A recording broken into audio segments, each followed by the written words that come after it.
Hello guys! Ayan. Ito yung isda na galing sa pinsan ko. Pumunta kami doon kanina sa kabilang baryo. So, kumuha kami ng isda. Ayan, ito. At ito, lilinisin ko. Pagkatapos ako dito maglinis, magawa ako ng tinola. Kasi matamis-tamis to yung sabaw niya. Kasi kakukuha lang nila ng isda. Aroy, ang itim ng kamay ko dito, guys. Ba't kaya? Ayan. Ito ang masarap. Itola Pinarito. Ayan.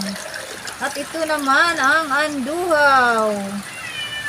Ang dami naming dala dito. Dami naming dala ng isda. Ayan.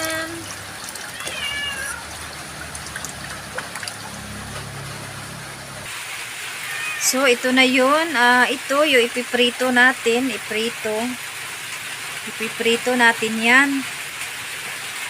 Tapos, yung tutulahin natin, magtola. Ito yun, magtula tayo ng kulikitok. Kulikitok, tawag namin dito. Kulikitok. Oh, yan. So, guys, hanggang dito na lang. Thank you for watching.